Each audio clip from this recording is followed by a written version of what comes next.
Okay, here's our first lesson on scientific notation. The first question is, what is the point of using scientific notation? Well, the point for using scientific notation is if you have something that's really, really small or large, it's an easy way to write it. So any number can be written in scientific notation by expressing it in two parts. A constant, wow, look how good my handwriting is. A constant where it is at least 1 or larger or less than 10, and a power of 10 where the exponent is an integer. So it would look like a times 10 to the nth power. So the first the first set of instructions says, tell whether each number is written correctly in scientific notation. If it is incorrectly written, state the reason. So number 1, a horse chestnut has a diameter of about 2 times 10 to the 0 centimeters. So the first thing you need to look at is this 2. Is it at least 1 or less than 10? Yes. Then we look at 10 times the nth power. Is the n an integer? Yes. So this one is correctly written. The next one, number 2, Neptune is about 4.488 times 10 to the 9th kilometers from the sun.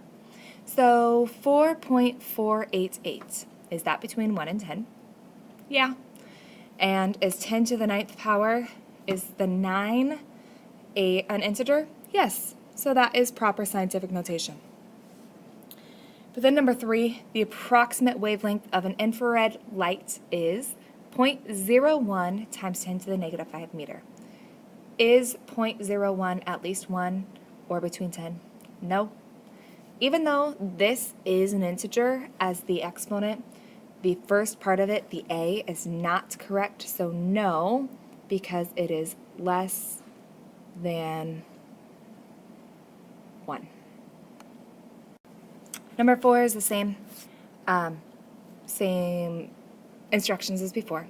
A football field excluding zones is 10 times 10 to the first power yards long. So we need to decide, is 10 between 1 and 10?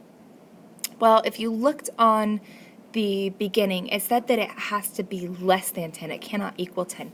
So no, because it is not less than 10. So not less than 10. Even though 10 to the first power is correct. All right, so the next ones, we need to write each number in scientific notation. So the first thing we need to do is we need to make that number between 1 and 10. So to make this number between 1 and 10, it's going to be 4.277. And we're always multiplying by 10. When you took that decimal and moved it here, from where it originally was between the 7 and the 7. You need to count how many places did you move it. We moved it 2 places, so that's where the exponent comes from. Because we moved it to the left, it's a positive exponent, so this is correct. I want you to try number 7 on your own because it's the same type of problem that we just did. So pause now. All right, so for number 7, 8.5621 times 10. We took that decimal and we moved it from between the 2 and the 1 to in between the 8 and the 5. We moved it 3 places to the left, so it's a positive 3. So when you move it to the left, it's adding. So looking at 6 and 8, the difference between 6 and 8 and 5 and 7 is that those numbers are all less than 1. So we need to make them between 1 and 10.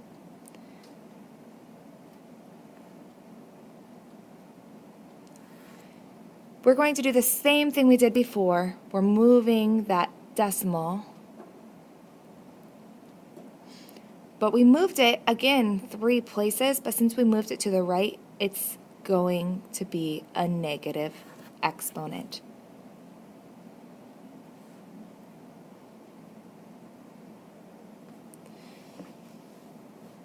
So if the number starts out less than 1, the exponent will be negative. If the number starts out more than 1 or more than 10, it will be a positive exponent. These next 4, these are opposite than what we just did. They're already in proper scientific notation. We just now need to put them into standard form. Standard form is how you're used to seeing a number like 1,280. Okay, so for number 9, we are taking 7.1 and we need to move it so many places. So to determine how many places we move it, we look at that exponent.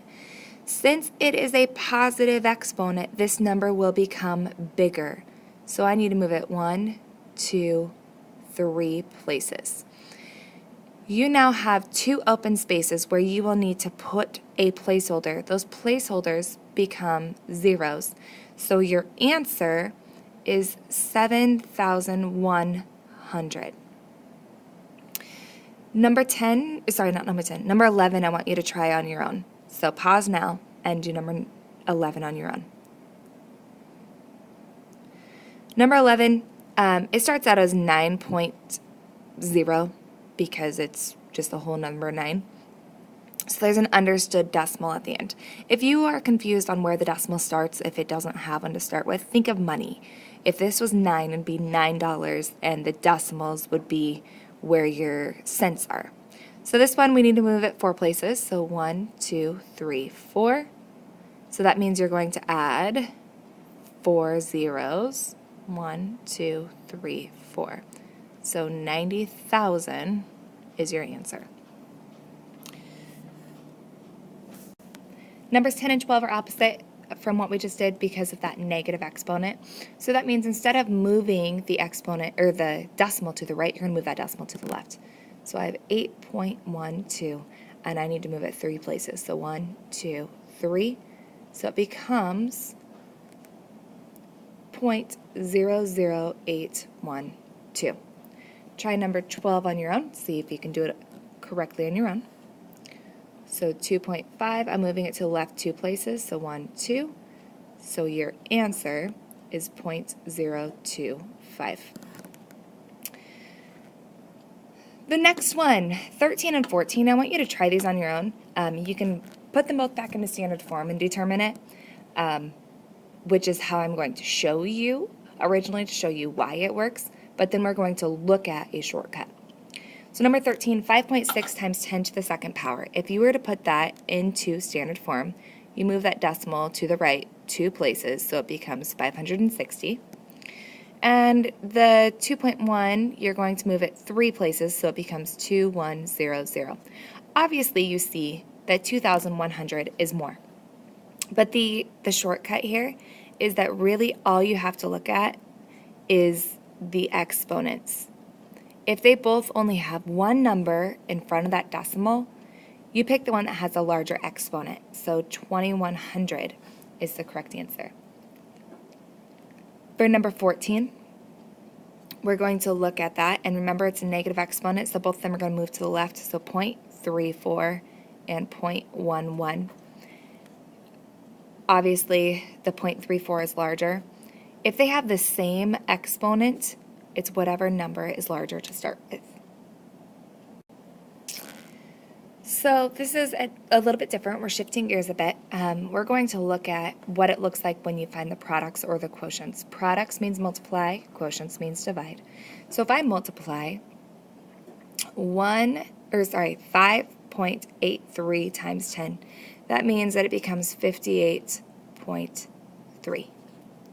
If I multiply 489 times 100, it becomes 48900. So 48,900. If I multiply 102.4, it becomes 1024 and 2 zeros, so 102,400. So essentially what we were doing is I was multiplying by 10 to the first power. I was multiplying by 10 to the second power. I was multiplying by 10 to the third power, because the number of zeros that it has tells you what power that is if you are looking at multiples of 10. Now we're looking at division. If I were to divide, this becomes 0.389, this becomes 0.935, and this becomes 0.002935. I can easily do all those in my head because when I divide, that means that it's just going to become a negative exponent. So this is multiplying by 10 to the negative 1, multiplying by 10 to the negative 2, and multiplying by 10 to the negative 3. So rewrite each number so it's in scientific notation. If I'm going to rewrite the number so that it's in scientific notation, I need to make it proper. 18.5 is not between 1 and 10, so I need to make it between 1 and 10. And remember, we're always multiplying by 10. The reason why you're multiplying by 10 is because that's our number system. It takes 1 tens to make a 10, 10 tens to make 100, 10 hundreds to make 1,000, and so on. So that's why you're always multiplying by 10. This one, we moved the exponent to the left one place, so that gives me 1 for my exponent. 957.3, first we need to make that between 1 and 10, so 9.573 times 10. Again, we move it to the left, we moved it 2 places, so 2 is our exponent. Number 9, 8.1, we moved it to the right 2 places, so that makes my exponent negative 2. And the last one is 7.7 times 10. And again, we moved it to the right 2 places, so we are subtracting 2. These problems are just like the ones we just did, except it's taking a step further. You'll notice that when I was saying to the right or the left with my arrows, I was writing +2 or -2 or +3 or -3, however many places it moved. So you need to make sure that you have that written down. If you didn't do that, you need to go back and do that because that will really, really help you remember what to do. So looking at number 11, if I have 45.7 times 10 to the 8th power, I know that that is not proper scientific notation because 45.7 is not between 1 and 10. So the first step is always to make it between 1 and 10. Now, here, I moved that to the left 1 place. That means +1. Normally, I'd write a 1 as my exponent, but I have 8 that it starts with.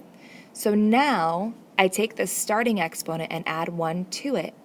So there is my final answer. I want you to try number 13 to see if you can do that one on your own. So make sure to pause and try it. So the first thing, it needs to become 5.821 times 10. And we moved it from behind that 1 all the way over to the 5, so that's adding 3 to our exponent. And -7 plus 3 is -4. 12 and 14 are opposite from what we just did, mainly because they start as less than 1. So this becomes 8.5. Make that a decimal, not a multiplication. And we move it to the right, so that means we are subtracting. So it's 5 minus 2 to get 3 as my exponent. Please do 14 on your own. So 3.53 times 10. And we moved that from between the 2 zeros to behind the 3, so 4 places, but since we moved it to the right, it's negative.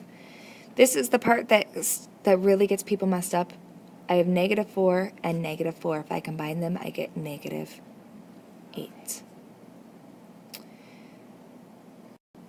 So that was all for your notes for the first section. You are done. You do have the rest of the section that we will do on another day, but that is all you have for homework today. Congratulations!